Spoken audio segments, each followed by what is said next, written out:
Avez-vous un message à passer pour les Congolais au Congo? Réveillez-vous. Ah, réveillez-vous et faites comment? Puisque s'ils sortent dans la rue, on les massacre là. Non, pacifiquement. Non, même pacifiquement.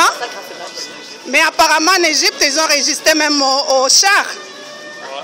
Hein? Mais apparemment la Belgique et le Congo, c'est le pillage. Hein?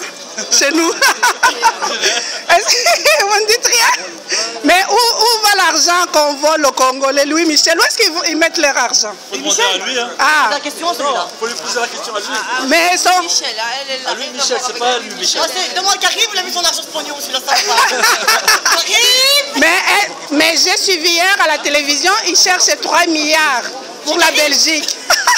Mais 3 milliards, ils ne peuvent pas aller chercher les pillages. Qu'ils arrêtent le salaire des politiciens de merde là. Oui, mais où est-ce qu'il faut là?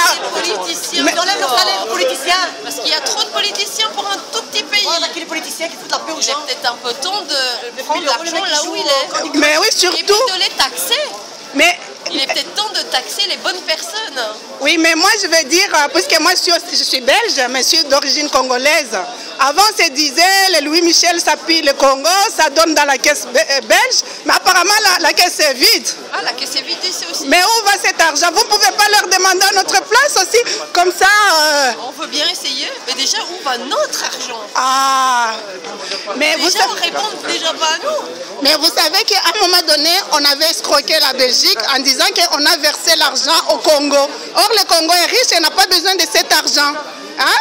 Et donc, il se partage un peu l'argent des Belges avec les dictateurs. Ah, ça, on a bien compris. Ils se partagent l'argent, mais on ne sait pas qui. Et on aimerait bien que ça cesse. Donc, il y a quand même une bande qui fait ça. Ouais. Donc, pourquoi vous faites aujourd'hui des manifs, des piquets? Aujourd'hui, on fait grève en général aussi pour notre entreprise et pour le gouvernement qui, à l'heure actuelle, ne sait pas aller chercher l'argent au bon endroit, mais qui va toujours taper les mêmes personnes. Tout simplement. Et le peuple, il en a marre.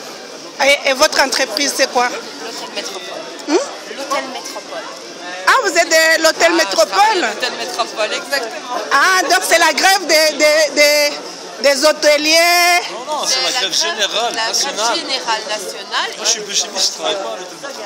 Ah, toi, Je travaille dans un labo. ah, laboratoire. Oui. Donc à l'hôpital. On lit les vrais des hôpitaux. Ah, donc Non, c'est le pays qui est en grève. C'est pas donc c'est à cause de quoi? À cause des pensions, vous êtes là ou quoi? des pensions. C'est un ensemble. C'est un ensemble de choses.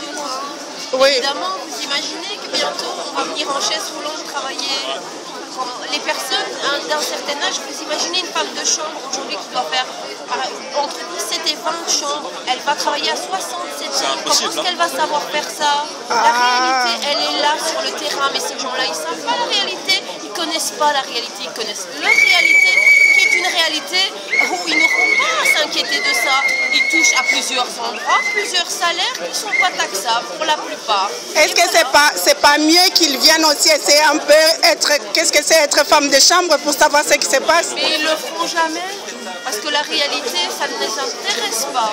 La réalité sociale ne les intéresse pas, sinon ils ne parleraient pas comme ils parlent. Ah, donc vous, qu'est-ce que vous voulez donner comme message là, s'il vous plaît? Si on a un message à passer, c'est que les gens doivent être solidaires parce que demain, il y aura beaucoup plus et de plus en plus, parce que de toute façon, ce qu'on veut faire, c'est que les gens qui soient d'une middle class, on va dire, ils soient pauvres et que les gens qui soient riches deviennent de plus en plus riches. Et le pouvoir d'achat qui diminue de jour en jour et d'année en année. Et je pense que personne ne veut ça. Pour nos enfants, on ne veut pas ça. Je l'espère bien d'ailleurs. Mais moi j'ai étudié aussi ici en Belgique. Dans les années 90, on disait déjà qu'il fallait cotiser pour la pension complémentaire. Donc ce qui se passe ici, c'était déjà prévu depuis des années. Bien sûr. Sauf que c'est en train de se concrétiser et c'est en train de pire. C'est pas que pour la pension, ça se généralise à tout et ça devient, ça devient des pansements sur pansements, mais le bras il est malade. Quand il est malade, les pansements ça sert à rien quand on n'a pas soigné à la base. On doit soigner à la base. Eh ben, donc il est temps de piquer. Donc il faut revenir à soigner à la base. Il faut soigner à la base. Et vous croyez que c'est toujours les mêmes là, de père en fils qui vont soigner à la base, qui sont des politiciens là? C'est toujours de père en fils.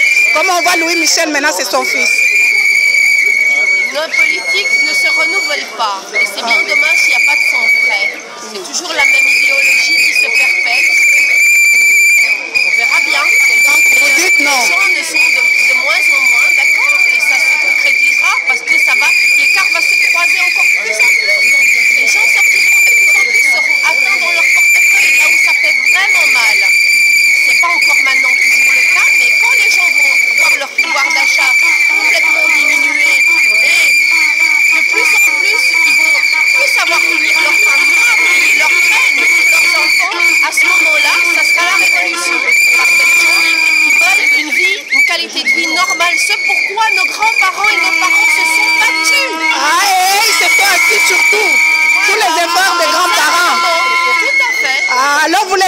Non. On leur dit non.